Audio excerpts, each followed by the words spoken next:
BDA ವತಿಯಿಂದ ಕೊನೆಗೂ good news ಹೊರಬಿದ್ದಿದೆ. ಆಗಸ್ಟ್ 31ರಂದು ಬಿಡಿಎಯಿಂದ ನಿವೇಶನ ಹಂಚಿಕೆಯಾಗಲಿದೆ. ಶಿವರಾಮ್ ಕಾರಂತ್ ಬಡಾವಣೆಯಲ್ಲಿ ನಿವೇಶನ ಹಂಚಿಕೆ ಮಾಡುವುದಕ್ಕೆ ಎಲ್ಲಾ ರೀತಿಯ ಸಿದ್ಧತೆಗಳಾಗಿದೆ. ಬಿಡಿಎ ಇದಕ್ಕೆ ಬೇಕಾದಂತಹ ಎಲ್ಲಾ ಸಿದ್ಧತೆಗಳನ್ನು ಮಾಡಿಕೊಂಡಿದೆ. ಮೊದಲ ಹಂತದಲ್ಲಿ ರೈತರಿಗೆ ನಿವೇಶನ ಹಂಚಿಕೆ ಆಗುತ್ತೆ. ಸಿಎಂ ಡಿಕೆ ಶಿವಕುಮಾರ್, ಬಿಡಿಎ ಅಧ್ಯಕ್ಷ ಹ್ಯಾರಿಸ್ ನೇತೃತ್ವದಲ್ಲಿ ನಿವೇಶನ ಹಂಚಿಕೆ ಮಾಡುವಂತಹ ಪ್ಲಾನ್ಗಳು ನಡೆದಿದೆ.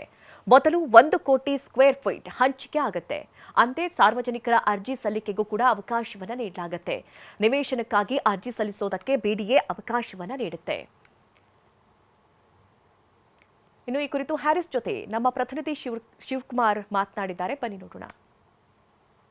ಶಿವರಾಮ್ ಕಾರಂತ್ ಬಡಾವಣೆ ಇಡೀ ನಿಮ್ಮ ಲೇಔಟ್ಗಳಲ್ಲಿ ಒನ್ ಆಫ್ ದ ಟಾಪ್ ಪ್ರಯಾರಿಟಿಲಿ ತುಂಬ ಚೆನ್ನಾಗಿ ಮೂಡ್ ಬಂದಿದೆ ಅಂತ ಎಲ್ಲರೂ ಕೂಡ ಹೇಳ್ತಾ ಇದ್ದಾರೆ. ಆದರೆ ಸೈಟ್ ಯಾವಾಗ ಕೊಡ್ತಾರಪ್ಪ, ಕಳೆದ 1 ವರ್ಷದಿಂದಲೂ ಕೂಡ ಇನ್ನೇನು ಕೊಡ್ತಾರೆ ಅನ್ನೋದು ಒಂದು ಆಶಾಭಾವನೆಯಲ್ಲಿದ್ದಾರೆ. ಈಗ ಅಂತಿಮ ಒಂದು ಡೇಟ್ ಫಿಕ್ಸ್ ಆಗಿದೆ ಅಂತ ಕೇಳ್ಪಟ್ವಿ. ಇಲ್ಲ, ಈಗಾಗಲೇ ಅದಕ್ಕೆ ನಾವು ಕಳೆದ ಒಂದು 10-15 ದಿವಸದಿಂದ ಡೇಟನ್ನು ಫಿಕ್ಸ್ ಮಾಡುವಂಥ ಕೆಲಸದಲ್ಲಿದ್ದೀವಿ. ಹೆಚ್ಚು ಕಮ್ಮಿ ಎಲ್ಲ ಆಗಿದೆ, ಕೋರ್ಟಿಂದ ಕೂಡ ಡೈರೆಕ್ಷನ್ ಬಂದಿದೆ. ಸೊ ನಾವು ಫಸ್ಟು ಮೊದಲನೇದಾಗಿ ಜಾಗ ಕಳ್ಕೊಂಡಿರೋದು, ಅಂದರೆ ರೈತರು ಯಾರು ಜಾಗನ ತಗೊಂಡು ನಾವು ಲೇಔಟ್ ಮಾಡಿದ್ದೀವಿ ಅವರಿಗೆ ಅವರ ಹಕ್ಕನ್ನು ಕೊಡುವಂಥದ್ದು, ಜೊತೆಗೆ ಹೊಸ ಸೈಟನ್ನು ಕಾಲ್ ಫಾರ್ ಅಪ್ಲಿಕೇಶನ್ನ ಕರೆಯುವಂಥದ್ದು. ಎರಡು ಮೋಸ್ಟ್ಲಿ 99% 31ನೇ ತಾರೀಕು. ಒಂದು ಸರಿ CM ಹತ್ರ ಒಂಚೂರು ಒಂದು ಕನ್ಫರ್ಮೇಷನ್ ಸಿಗಬೇಕು ನನಗೆ. ಬಹುಶಃ 31ನೇ ತಾರೀಕು ಸೋಮವಾರ ಮಾಡೋಣ ಅಂತ ನಾವೀಗಾಗಲೇ ಫಿಕ್ಸ್ ಮಾಡಿದ್ದೀವಿ. ನಿಮ್ಮ ಕಡೆಯಿಂದ ಎಲ್ಲ ತಯಾರಿ ಮುಗಿದಿದೆ, ನೀವು ರೆಡಿ ಇದ್ದೀರಿ ಈಗ ಕೊಡೋದಕ್ಕೆ, ಜನರಿಗೆ ಗುಡ್ ನ್ಯೂಸ್ ಕೊಡೋದಕ್ಕೆ ರೈತರಿಗೆ? ಎಲ್ಲನೂ ತಯಾರಾಗಿದೆ. ಹೆಚ್ಚು ಕಮ್ಮಿ ಅವತ್ತು ಒಂದೇ ದಿವಸ 1 ಕೋಟಿ ಸ್ಕ್ವೇರ್ ಫೀಟು ಜಾಗ ನಾವು ಕೊಡ್ತೀವಿ ಅವತ್ತೇ ರೈತರಿಗೆ.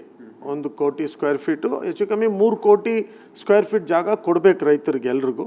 ಅದರಲ್ಲಿ ಆವತ್ತೇ ನಾವು 1 ಕೋಟಿ ಸ್ಕ್ವೇರ್ ಫೀಟನ್ನು ಕೊಡುವಂಥದ್ದು ಆಗಬೇಕು ಅಂತ ನಾವೆಲ್ಲನೂ ದಾಖಲೆಗಳೆಲ್ಲ ರೆಡಿ ಮಾಡಿ, ಯಾರ್ಯಾರು ರೈತರು ನಮಗೆ ಬಂದು ಅವ್ರದ್ದೆಲ್ಲ ದಾಖಲೆಗಳು ಕೊಟ್ಟಿದ್ದಾರೆ ಅವ್ರದ್ದೆಲ್ಲನೂ ತಯಾರಿ ಮಾಡಿ ಒಂದೇ ಸರಿ ಅವತ್ತು, ಯಾಕೆಂದರೆ ಇವೆಲ್ಲನೂ ಆನ್ಲೈನಲ್ಲೇ ಆಗುವಂಥದ್ದು. ಈಗ ಮೊದಲು ಥರ ಇಲ್ಲ, ರ್ಯಾಂಡಮೈಸೇಷನ್ ಆಗುತ್ತೆ. ರ್ಯಾಂಡಮೈಸೇಷನ್ ಆಗಿ ಎಲ್ರಿಗೂ ಅಲ್ಲೇ ಆನ್ ದ ಸ್ಪಾಟಲ್ಲಿ ಕೊಟ್ಬಿಡ್ತೀವಿ ನಾವು.